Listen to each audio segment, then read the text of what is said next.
हरे कृष्णा।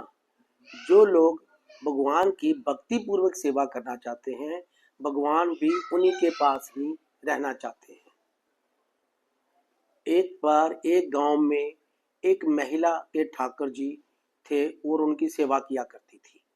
तो ठाकर जी उनके स्वप्न में रात को आए कि मैं चाहता हूँ इसी गांव में जो भजना नंदी है तुम मेरे को उनके पास छोड़ के आ। वो चाहती तो नहीं थी, पर वो सुबह उठ के उस भजना नंदी जो सिर्फ भगवान के बहुत अच्छे से भजन गाया करते थे और कीर्तन और जप करते थे, तो उनके पास गई और उनको बोला ऐसे में स्वप्न में कल ठाकर जी आए थे और उन्होंने कहा था कि मेरे को आपके पास छोड़ के आए। तो उसने कहा कि मेरे पास तो कोई अपने खाने पीने की व्यवस्था तो है नहीं, पर तुम इनको लेके आई हो तो मैं इनके खाने का कैसे ध्यान रखूंगा। तो उन्होंने बोला कि नहीं मैं क्या कर सकती हूँ। तो कहा छोड़ दो। तो वो भजना नंदी जो थे ठाकर जी की सेवा करने के लिए जैसे वो अपने लिए खाना बनाते थे, रोज भिक्षा मांगने जाते थे, थोड़ा सा आटा लाते थे, उसको जमुना के पानी से गूंथ कर और उसी के साथ अपना जीवन भरण करते थे। तो उन्होंने ऐसा ही किया और ठाकर जी के आगे 4 मोटे मोटे रोटी बनाए, रोटले और दर दिए और उनके बोला खा लो। तो ऐसे 3-4 दिन चलता रहा।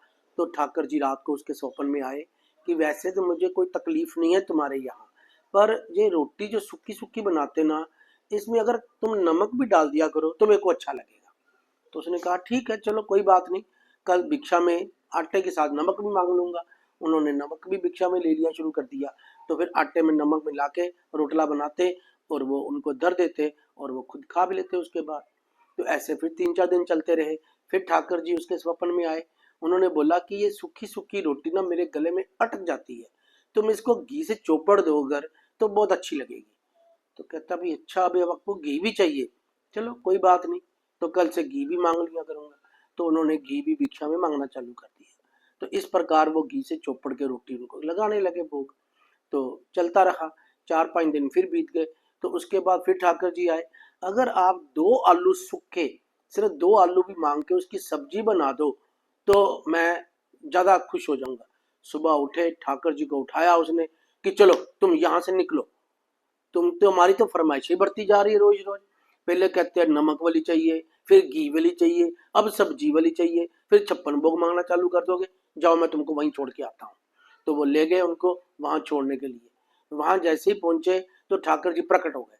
कहते नहीं नहीं नहीं, मेरे से गलती हो गई, मैं अब तेरे साथ ही रहूंगा और कुछ भी फरमाइश नहीं करूंगा, भले तुम मुझको सूखी रोटी ही खिलाना। इस प्रकार हम देखते हैं कि भगवान जहां पर जप है, कीर्तन है, भजनानंदी है, वहां पर ही रहना चाहते हैं।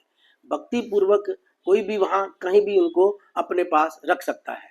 और भगवान ने, श्री कृष्ण ने 6वें अध्याय के 31वें श्लोक में ये मैं स्पष्ट करके बताया है, जो योगी मुझे तथा परमात्मा को अभिन्न जानते हुए परमात्मा की भक्ति पूर्वक सेवा करता है, वह हर प्रकार से मुझ में सदैव स्थिर रहता है। हरे कृष्ण।